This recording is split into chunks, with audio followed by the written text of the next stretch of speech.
Uh-oh, you're facing a complicated moral question in a video game. Quick, you have to figure out the right choice. Do you renovate an orphanage, or do you kick all the orphans out onto the street and turn it into a brothel? Oh my god, what a terrible conundrum. How will you make the right choice? Morality in games is usually pretty elementary. Often the choices you are given in role-playing games that have a morality system are so hilariously black and white that even a child could make the correct moral choice. While there are some games that have a more complicated morality system, they are few and far between, and oftentimes making immoral choices is so unrealistically obvious that the only reason you would make a bad choice is to deliberately be an asshole. I've had enough of your snide insinuations.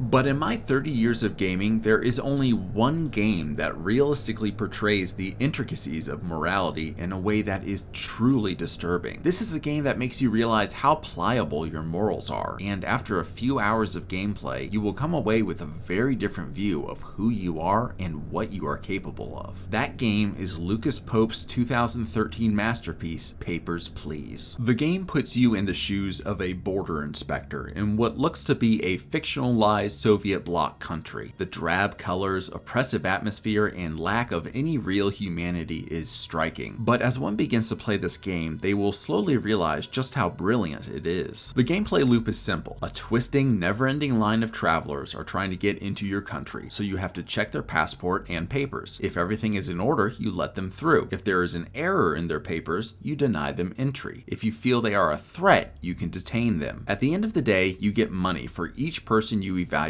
and that money is then spent on food, heat, rent, and luxuries for your family. However, if you make a mistake when evaluating someone, your pay is docked. The first couple of in-game days are deceptively simple. There are only one or two things you have to check on the passports of incoming citizens, and it's quite easy to process more than enough people to keep your family in good spirits. While you can lose money if you make a mistake, such as letting in someone who has a typographical error on their passport, these errors are few and far between because the game is easy. When you are not faced with challenges, your morals are concrete. In Papers, Please, when you have an abundance of necessities, you can stick to your morals and generally do the right thing. For example, maybe you see a husband and wife coming through the border, and while the husband's papers are in order, the wife's are not. Your instructions say you should deny her entry and separate their family, but you have plenty of money, so deliberately letting someone in so they can be with their spouse is no big deal, even if it docks your pay insignificantly. But the brilliance of this game is that things do not remain simple for long. As the game progresses, more and more elements are added to your job. Suddenly, people need 2 forms to enter, then 3 forms. Then there's a new form only needed by residents of a specific country. Then you need to check vaccination records, thumbprints, pictures, and before you know it, you are tasked with checking so much shit that you cannot process as many people as you once did. All the while, your pay is still tied to how many people you can accurately process, so as things become more complicated, you process less and less. In an attempt to keep moving quickly, you make more mistakes, and before you know it, you're struggling to keep your family warm and well fed. As things start to get more complicated and you begin to struggle, this is when the game first checks your morals. The game starts to introduce elements to it where if you bend your once stringent morals, you can make more money. So when there's someone coming in to smuggle dangerous narcotics and they say they'll give you a cut of their sales if you let them through, you probably will be happy to give them the green stamp. The game always lets you detain people with questionable issues on their papers, but there's really no reason to do so most of the time. However, when you're given the chance to make money every time you detain someone, maybe you start to detain people for more minor offenses. Or what if you get a message that your sister died and your niece needs a place to live? When things were good, you would allow that without question, but you're struggling to afford heating, and can you really deal with another mouth to feed? The game cascades down this rabbit hole where you're given the opportunity to do more and more heinous or questionable things. And where you once would never entertain these things, now that you're desperate, you start to make excuses for why these once terrible actions are now acceptable. In the face of your loved one's suffering, morally abhorrent actions somehow start to seem alright, and if you're not careful, you can turn into a monster that is unrecognizable from the person you started out as. While this game is over 10 years years old, I really don't want to spoil everything within it. Suffice to say, I've only scratched the surface of how this game challenges you. This game ultimately robs you of your comfort and security, and then asks you where you draw your moral line in a way that no other game quite has before. As you sit in your booth, stamping out tickets, praying you aren't making a mistake, the oppressive hopelessness of your situation is palpable. But when you turn off the game, you're done, right? You're back to your normal self and you can go on with life. But what if I told you this game is a microcosm of how morally questionable you as a person are? What if I told you your morals are not so set in stone? The thing that makes this game so fascinating to me is that this phenomenon is rooted in the real world. I studied sociology in college, which in hindsight was probably not the best way to spend over $100,000. But one thing this major taught me was just how fragile our morality is. And the thing that makes Papers, Please such a masterpiece is how it realistically portrays the degradation of morality. I know what you're thinking. You're probably thinking, I'm not like that. I would never do bad things in real life, even if I was in a tough situation. Well, that's what most people think, and unfortunately, the reality is far darker. To understand this in real life, the best place to look is the rise of Hitler's Third Reich. After World War II, when the world began to uncover the atrocities committed by Nazi Germany, the psychological world was at an impasse. Never before had such terrible disregard for life been displayed in modern times, and no one could figure out how a nation of seemingly normal people descended into a horde that celebrated mass murder of men, women, and children. The predominant theory by psychologists was that the Germans were simply all just crazy, and a sort of mass psychosis descended upon them. But then a man called Stanley Milgram came along and shocked the world with one of the most disturbing experiments ever conducted. Milgram's theory was simple. People will do evil things that are against their morals if an authority figure tells them that it's all right. To test this, he had someone come into a room and sit in front of a large switchboard. On it were switches numbered 15 volts, 30 volts, and so on until 450 volts. They were told that on the other side of a wall was a volunteer who would be answering questions through a microphone. This volunteer, who unbeknownst to them was an actor who was not connected to anything, was to be shocked in increasing voltages every time they got a question wrong. Milgram told the participants that voltages above 75 could really hurt, and anything above 150 volts had the potential to be deadly. These ordinary men and women who thought themselves righteous and good sat down and began to ask questions, and over the course of the experiment, something hideously unfathomable occurred. Nearly 2/3 of participants went all the way to maximum voltage. When the actor started to say he was uncomfortable, they kept going.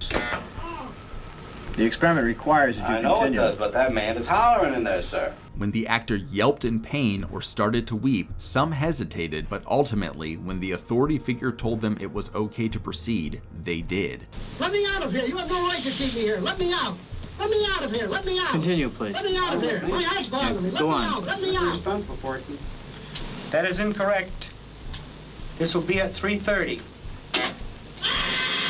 Some volunteers laughed, others were stoic, but all proceeded with their shocks, even when the actor pretended to pass out and could no longer answer questions. They would literally ask a question, get no response because they thought the person was passed out, and proceed to hit them with enough voltage to kill a person. Subsequent experiments have shown similar results. The Stanford Prison Experiment and the Bobo the Doll Experiment show how malleable people are when authority figures are present. The Ash Conformity Experiment shows we will conform with a group even if the group is acting contrary to our goals or beliefs. The Marina Abramovic performance shows us that humans, when left to their own whims, will commit terrible actions. So what does this tell us, and how does it relate to Papers, Please? Well, first, it tells us that sociology is cooler than psychology. Fuck all you psych nerds. But most importantly, many have extrapolated from these studies a concrete fact about humankind. It has become clear from these studies and both recent and ancient history that our moral compass is nothing but a facade, and we are willing to sacrifice the well-being of strangers quite easily. Look at something as simplistic as the trolley trolley problem. Let's say a trolley is barreling down the tracks towards you, and if it hits you, it will kill you. You can't dodge it, but if you pull a lever, the tracks will shift and it will plow into 5 strangers instead. Would you pull the lever? The vast majority of people wholeheartedly say yes. People who find murder to be a cardinal sin would happily commit it to save themselves. It's horrible to let 5 people die, but if it means you survive, it's worth it, right? Ordinary people who know that murder is wrong would happily pull the lever knowing they will survive. When we expand this scenario, the implications are even more horrifying. What if a trolley could hit your parents or 10 strangers? What if it could hit your spouse or 100 strangers? What if it could hit your child or 1,000 strangers? Papers, Please is really the only game I've seen that erodes your morality in such a realistic way. Other games with designated morality systems often have binary good or bad choices, but in Papers, Please, that isn't the case. As throngs of people attempt to pass through your checkpoint, it seems that each one has a story, a reason for trying to get where they're going, and the fact that their fate is at the mercy of your own whims and desires is a horrifyingly realistic scenario. Oftentimes, you will be faced with a conundrum in this game where there really is no right option. Does your family go without food for the night, or do you refuse entry to a starving immigrant? Do you detain an innocent man to keep your family warm? Do you ruin the lives of strangers so you and your family can survive? As these moral complexities flood your mind, the clock is ticking, and with every passing second, you are making less money for the day. When you come away from Papers, Please, you are met with the disturbing realization that your moral compass is not as aligned as you may think it is. On top of that, you realize that if morality is so pliable, that means those who hold power over you could easily be made to do terrible things as well. Your neighbor, your boss, your political representative, all of these people have morals that can be manipulated by forces outside of your control. And while Papers, Please puts you in a position of power over travelers, in real life,